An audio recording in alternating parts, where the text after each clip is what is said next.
Hello again, welcome back to another one of these Box-R-Cyz GBH videos. This one I've entitled Nursery Slopes. Strange name for a video, but all will become clear very soon. The previous video, hopefully you've seen that one, was about arpeggios, and the one before that was about scales. So I wanted this one to be different again. And this one, rather than focus on pitch related things, it's going to focus on something which should be very important in melodians but often gets overlooked, and that's dynamics. How loud and soft is it? Preferably how loud is it, because we like loud, don't we, but don't always want to be doing loud. So what I have here is a very simple exercise. What we'll be doing with the right hand, not much point in showing you in any detail, it's just playing a scale. But what we're going to do with that scale is we're going to play long notes, and they're going to start out loud. And if we think of a 4-beat bar that we're going to repeat, the beginning of that bar is going to be loud, and I'm sure you can do loud. And then almost immediately, but not quite, we're going to reduce it down so it's quiet. And then we're going to keep it quiet through the second beat and through the third beat, and then when we get to the fourth beat, we gradually make it loud so it gets back to the beginning again. And we do that for each note we play of, say, a scale or part of a scale. So, and that's the idea. We'll give it a go.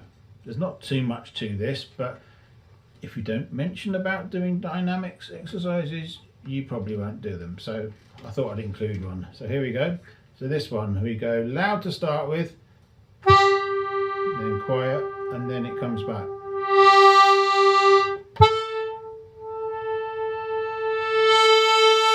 Like that. Now, I was talking about beats. What was the beats going on there? I don't know, because I wasn't thinking about it. So what a good practice is to do here is to get the old metronome out again and set this one to be very nice and slow. I'll put it onto adagio, 72 beats a minute. So that should be pretty slow. And if it's on a steady surface, it should give us what we want. Now we can think of the beats when we're doing that. So here we go. Boom, boom, boom, boom.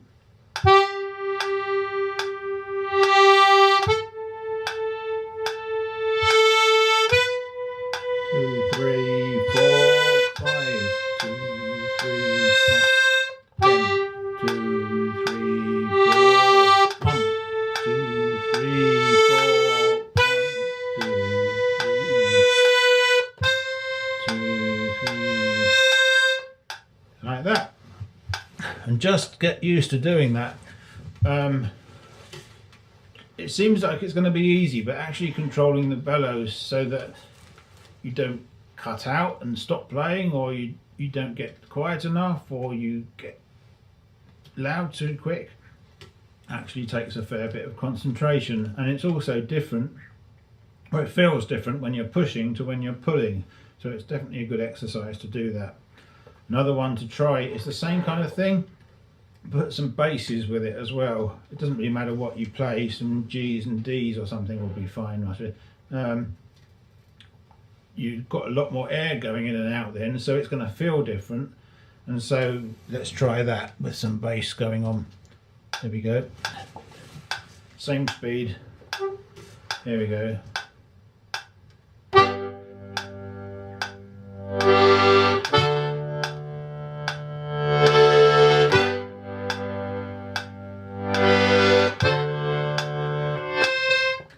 Something like that. Definitely a different feel. In some ways it's easier because there's more going on and you've got a bit more leverage to give it some oomph at the end. Something like that. I have another version. See how you find this. Exactly the same idea. Still 4 beats in a bar, still slow. We still start loud, We still go quiet straight away and we count 1, 2, but then on the third beat we start to crescendo, start to get louder, and then we keep that going right up to the point where we finish the fourth beat, and then we start again. So let's see how that works. Put this back on again. It's a bit of a different feel controlling that crescendo over 2 long beats, but we'll see what happens.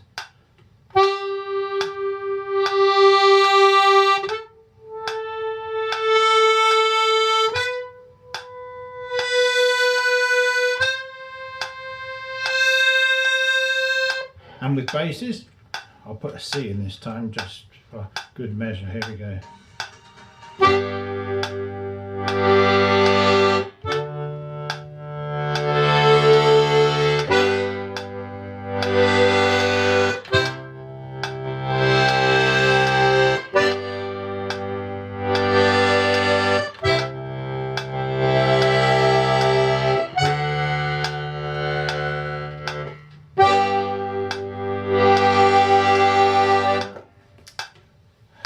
There we go.